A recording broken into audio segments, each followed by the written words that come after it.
പടം അത്യാവശ്യം നന്നായിട്ട് തന്നെ ഉണ്ട്. അത്യാവശ്യം നല്ല സ്റ്റോറി കാര്യങ്ങളൊക്കെയാണ്. പുള്ളിയുടെ മുന്നത്തെ പടം പോലെ തന്നെ അത്യാവശ്യം ആ ഒരു ഡാർക്ക് ഹ്യൂമറും അങ്ങനത്തെ ഒരു സെറ്റപ്പൊക്കെ തന്നെയാണ് പടം. അത്യാവശ്യം മ്യൂസിക്കും കാര്യങ്ങളൊക്കെ അത്യാവശ്യം കണ്ടിരിക്കാനൊക്കെ ഉള്ളതെന്ന പടം തന്നെ. പെർഫോമൻസ് ഒക്കെ അത്യാവശ്യം നന്നായിട്ട് തന്നെ ഉണ്ടായിരുന്നു. അടിപൊളിയായി ചെയ്തിട്ടുണ്ട്. പിന്നെ കുറച്ച് ലെങ്തി ആയിട്ട് തോന്നി ഈ പടം, എന്നാലും കുഴപ്പമില്ല. കൊള്ളാം ബ്രോ, നല്ല നൈസ് അറ്റംപ്റ്റ് ആയിരുന്നു. പിന്നെ ഒരു എഡിറ്റർ സിനിമ ഡയറക്റ്റ് ചെയ്ത് നമ്മൾ മുകുന്ദനടി കണ്ടതാണ്. അതേപോലെ തന്നെ എഡിറ്റിംഗ് വശമായാലും സ്ക്രീൻ പ്ലേ ആയാലും ഇതായാലും നന്നായിട്ടുണ്ട്. ആൻഡ് നമ്മുടെ നസിലാണ് ഇതിൻ്റെ ഹാർട്ട് ഓഫ് ദി അതിൻ്റെ സ്ക്രിപ്റ്റ് നൈസായിട്ടുണ്ട്. നമുക്ക് ഹൈ എക്സ്പെക്റ്റേഷൻ ഉണ്ടായിരുന്നത്, കാരണം ഡയറക്ടർ അത്ര കഴിവ് തെളിച്ച വ്യക്തിയാണല്ലോ. മുകുന്ദനുണിയൊക്കെ അത്ര അടിപൊളിയായിരുന്നു. പക്ഷേ ഇത് ഒരു ആവറേജ് അനുഭവം. ഡ്യൂറേഷൻ ഭയങ്കര കൂടുതൽ, വലിച്ചു നീട്ടി പടം നശിപ്പിച്ച്. സത്യത്തിൽ നല്ലൊരു തീമായിരുന്നു, അത് കിഡിലായിട്ട് പ്രസൻറ്റ് ചെയ്യായിരുന്നു. പക്ഷേ സെക്കൻഡ് ഹാഫൊക്കെ കയ്യിൽ നിന്ന് പോയി, അതാണ്. ലെങ്ത് ഭയങ്കര പ്രശ്നമായിരുന്നു. 3 hours ഉണ്ടായിരുന്നു.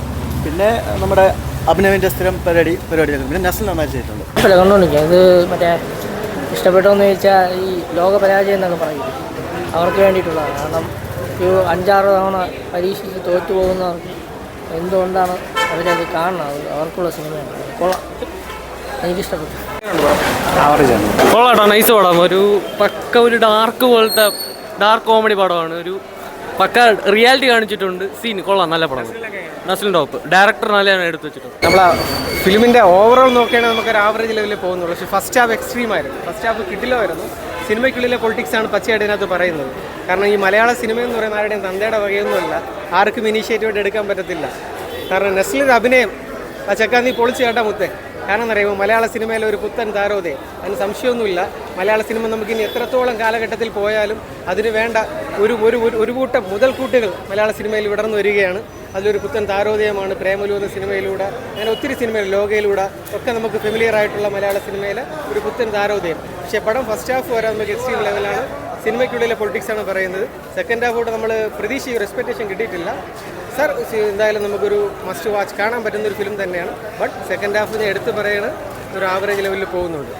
മുകുന്ദനുണ്ണി അസോസിയേറ്റ്സ് വെച്ച് നോക്കുമ്പോഴത്തേക്കും ഭയങ്കരമായ നിരാശയും കാര്യങ്ങളും കിട്ടുന്നൊരു ഫിലിം തന്നെയാണ്. അതായത് ഫസ്റ്റ് ഹാഫ് വൈസ് നോക്കുമ്പോഴത്തേക്കും ഓക്കെയാണ്, പടം ഒരു ഹൈ ലെവലിൽ കയറിയിട്ടുണ്ട് പടത്തിൽ. സെക്കൻഡ് ഹാഫ് വെച്ച് നോക്കുമ്പോഴത്തേക്കും ഒരു ആവറേജ് സംഭവമായിട്ടേ ഉള്ളൂ. ഭയങ്കരമായ സംഭവം. നസ്ലിന് പെർഫോം ചെയ്യാനുള്ള കാര്യങ്ങളൊക്കെ ഉണ്ട്. വിനീതാണെങ്കിൽ എല്ലാവരും ഓവറായിട്ട് ഭയങ്കര ഒരു സംഭവം ചെയ്യാൻ നോക്കി, പക്ഷേ അതൊന്നും കണക്റ്റ് ആയില്ല. ഫസ്റ്റ് ഹാഫ് ഓക്കെയാണ്, സെക്കൻഡ് ഹാഫ് വൈസ് നോക്കുമ്പോഴത്തേക്കും ഒരു ആവറേജേ ഉള്ളൂ പടം. ചേട്ടാ കൊള്ളാം, പടം നല്ല പടമാണ്.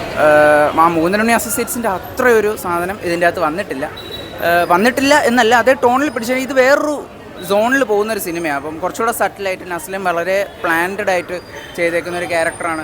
കുറച്ച് ലെങ്ത് ഫീൽ ചെയ്യിക്കുന്നുണ്ട്, അതല്ലാതെ കൊള്ളാം, കണ്ടിരിക്കാം.